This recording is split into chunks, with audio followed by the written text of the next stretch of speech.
Floricanto presenta. Señor, ¿a quién iremos?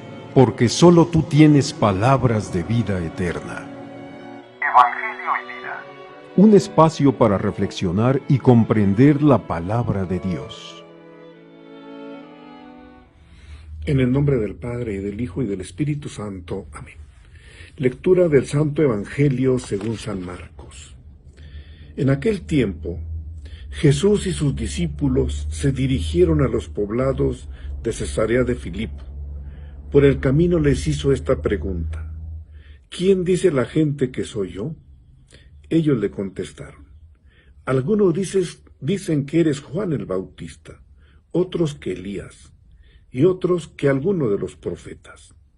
Entonces él les preguntó: ¿y ustedes quién dicen que soy yo? Pedro le respondió: tú eres el Mesías. Y él les ordenó que no se lo dijeran a nadie. Luego se puso a explicarles que era necesario que el Hijo del Hombre padeciera mucho, que fuera rechazado por los ancianos, los sumos sacerdotes y los escribas, que fuera entregado a la muerte y resucitara al tercer día. Todo esto lo dijo con entera claridad. Entonces Pedro se lo llevó aparte y trataba de disuadirlo. Jesús se volvió y, mirando a sus discípulos, reprendió a Pedro con estas palabras: apártate de mí, Satanás, porque tú no juzgas según Dios, sino según los hombres. Palabra del Señor. ¿Quién dice la gente que soy yo?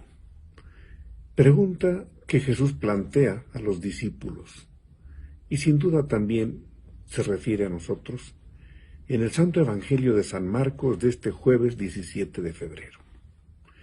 La gente que ha escuchado a Jesús, que lo ha visto pasar, que lo ha visto realizar milagros, puede dar muchas respuestas a esta pregunta de Jesús. Algunos piensan que es Juan el Bautista, otros que Elías, o sea, la misión de anunciar el reino de Dios y la misión de establecer el reino de Dios. Pero algunos también piensan que es alguno de los profetas, es decir, un profeta más. Por eso Jesús se dirige personalmente a los discípulos y les pregunta: ¿y ustedes? ¿Quién dicen que soy yo? Una pregunta que nosotros también como bautizados tenemos que responder, pero de manera personal, cuestionándonos realmente. Pedro, por su parte, dice: tú eres el Mesías. Y entonces Jesús, sin contradecirlo, explica cuál es el camino que tiene que seguir el Mesías. Tendrá que padecer mucho, tendrá que ser rechazado por las autoridades, que finalmente lo condenarán a muerte. Pero Dios intervendrá directamente en su favor, resucitándolo de entre los muertos. Pedro se impresiona terriblemente con esta respuesta, con esta explicación de Jesús, lo lleva aparte y trata de disuadirlo diciendo: Señor, eso no te puede pasar a ti. Pero Jesús, delante de los demás discípulos, lo reprende diciéndole: apártate de mí, Satanás, porque tú no piensas las cosas según Dios, sino según los hombres. Es la mirada fácil del discípulo que empieza poco a poco a conocer a Jesús.